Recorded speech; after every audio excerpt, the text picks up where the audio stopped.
नमस्कार, मैं जगबीर शिकारा,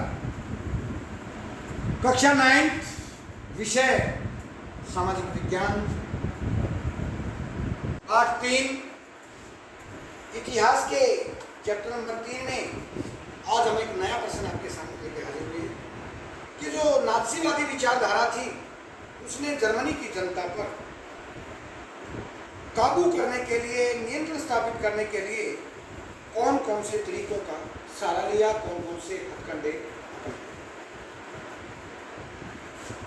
नात्सियों ने हिटलर के नेतृत्व में विरोधी दलों का दमन करने के लिए निम्न अलग अलग तरीके अपनाए।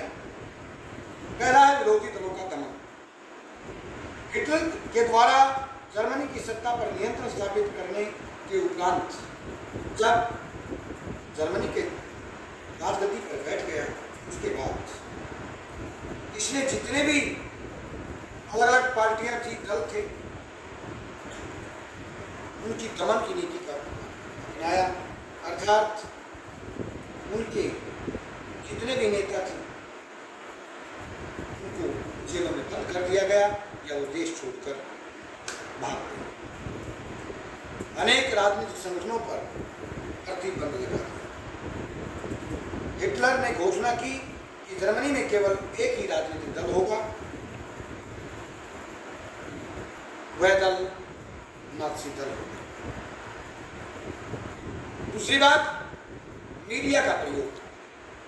मीडिया जो हमारे समाचार पत्र पत्रिकाएं हैं, रेडियो है, उसमें दूरदर्शन तो शायद मैं नहीं बता सकता, आया नहीं, जिसे कहने मतलब संचार के जो साधन थे जिससे जनता तक बातें पहुंच सकती। शासन के लिए समर्थन हासिल करने और नात्सी विश्व दृष्टिकोण को फैलाने के लिए मीडिया का प्रयोग बहुत सोच समझकर किया ताकि जनता तक ये विचारधारा पहुंच सके।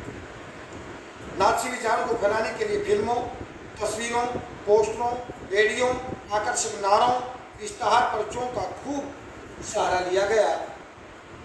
पोस्टरों में जर्मनी के दुश्मनों की रटी रटाई छवियां दिखाई जाती थी, जो अपने भाषण में लोगों को बताता था मित्र राष्ट्रों को वैसे ही पोस्टरों पर छाप उनका मजाक उड़ाया जाता, उन्हें शैतान के रूप में पेश किया जाता, उन्हें अपमानित किया जाता। अर्थात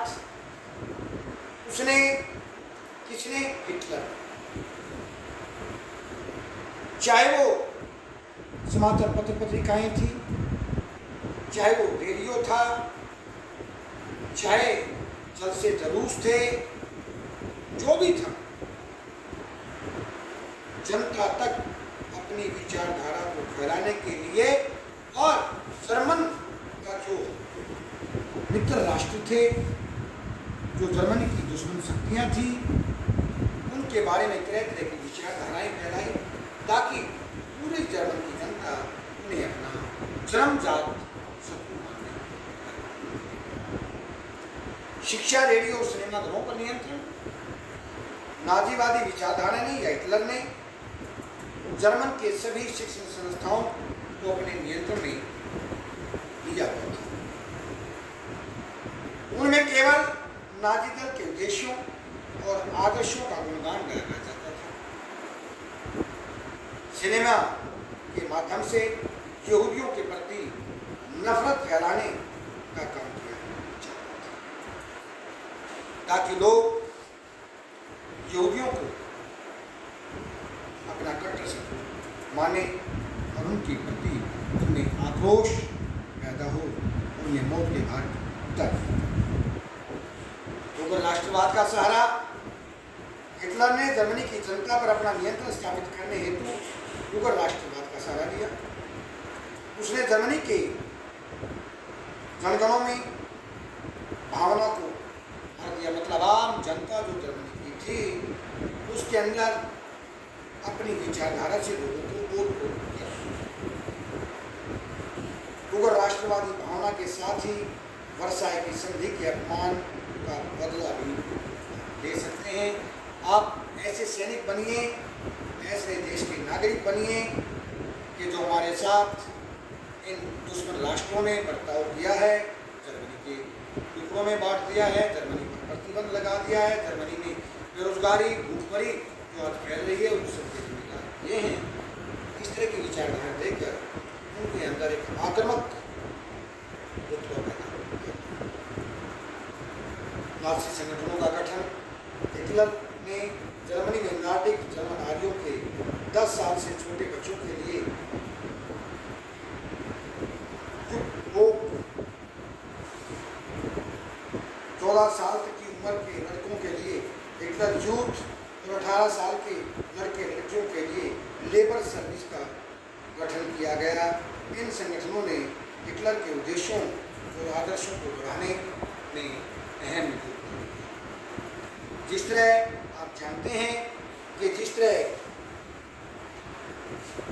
एक राष्ट्र है, विश्व में अकेला यहूदी देश है इजराइल। इजराइल के अंदर उसका हर वासी सैनिक है। हर एक को सैनिक शिक्षा दी जाती है। 2-3 साल तक उन्हें देश की सेवा के लिए तैयार होना है। जब देश पर आक्रमण की स्थिति आए तो देश का हर नागरिक हथियार चलाने का। इसी कारण जर्मनी ने भी ऐसा ही सहारा लिया था। देश के चाहे वो 10 साल से उनके बच्चे थे या 14 साल के थे, 18 साल के थे, सब युद्ध के लिए उन्होंने प्रशिक्षण दिया ताकि जब भी इन शत्रु ताकतों का मुकाबला करने का मौका मिले तो देश की जनता तैयार। आपके पास एक छोटा प्रश्न और लेकर हाजिर हुआ हूँ। वॉल स्ट्रीट एक्सचेंज पर नोट क्या था ये वॉल स्ट्रीट एक्सचेंज? जब आप आगे 10वीं कक्षा में जाएंगे आज क्वेश्चन के बारे में पढ़ेंगे, लेकिन थोड़ा जिक्र कर देते हैं। वॉल स्ट्रीट एक्सचेंज अमेरिका का एक प्रमुख शेयर बाजार था। सन 1929 में इस शेयर बाजार में शेयरों की कीमत, वो जंगल वाले शेयर नहीं, जो आर्थिक अर्थव्यवस्था को बनाए रखते हैं, हिस्सेदारी, वो धाराशाही हो गई। अर्थात उसके मूल्य दिन प्रतिदिन गिरते चले। जर्मनी को मिल रही है मदद भी रातों रात बंद हो गई। कीमतों में गिरावट की आशंका को देखते हुए लोग धड़ाधड़ अपने शेयर बेचने लग गए। जो चीज 100 रुपए की थी वो चीज 30 या 40 रुपए में बिक रही थी। ये मूल्य गिर गए। 100 की चीज 40, 30। तो जो लोग इन चीज़ों को खरीदे हुए थे, बाजार में शेयरों को खरीदे हुए थे, उन्होंने धड़ाधड़ उनको बेचना शुरू कर दिया। 24 अक्टूबर को केवल एक दिन में 1.3 करोड़ शेयर बेच दिए गए। यह आर्थिक महामंदी की शुरुआत थी जिसका जन्म अमेरिका से शुरू हुआ।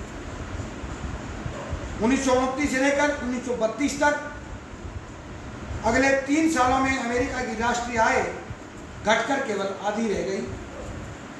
फैक्ट्रियां बंद हो गई, निर्यात गिरता चला गया, किसानों के हालात खराब थे और सट्टेबाज जो थे बाजार से पैसा खींचते जा रहे थे।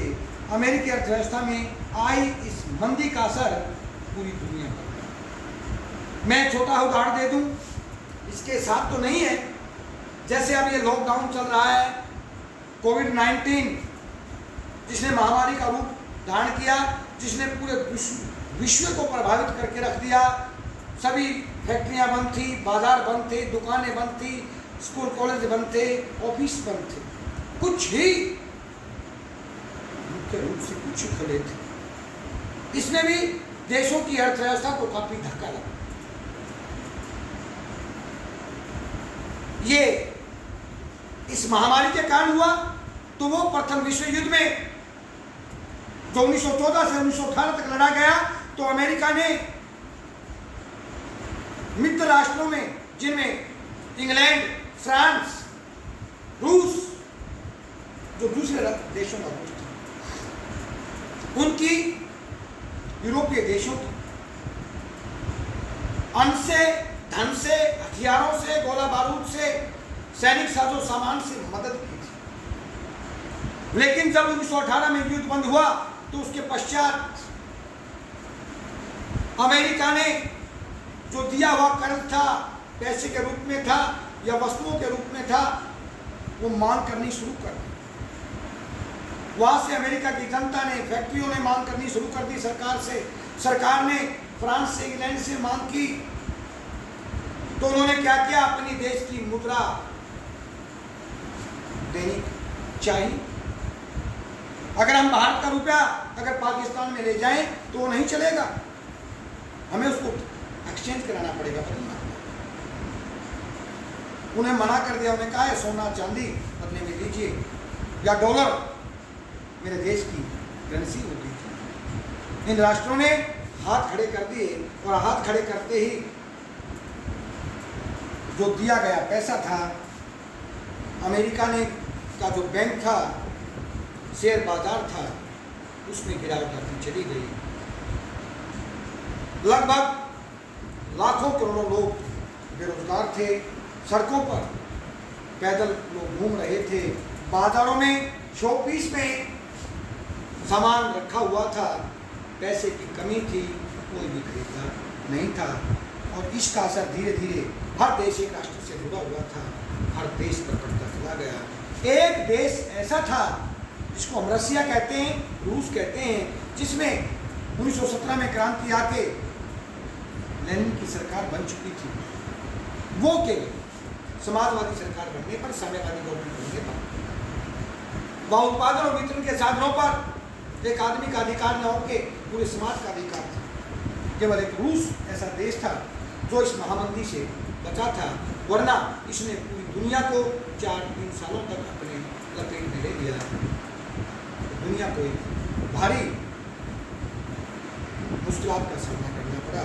इस आर्थिक महामंदी से निकलने के लिए अमेरिका के राष्ट्रपति मिस्टर वुडरो विल्सन ने 14 सूत्री कार्यक्रम चलाया था, जिसको आप कभी आगे ग्रेजुएशन लेवल में जाएंगे, वहाँ पढ़ेंगे यूरोपियन हिस्ट्री में, जब जाके आर्थिक महामंदी से वर्ग देश में आए थे। कल आपके सामने नया चैप्टर, नई वीडियो लेकर हाजिर होंगे। तब तक के लिए आपसे विदा चाहते हैं। नमस्कार।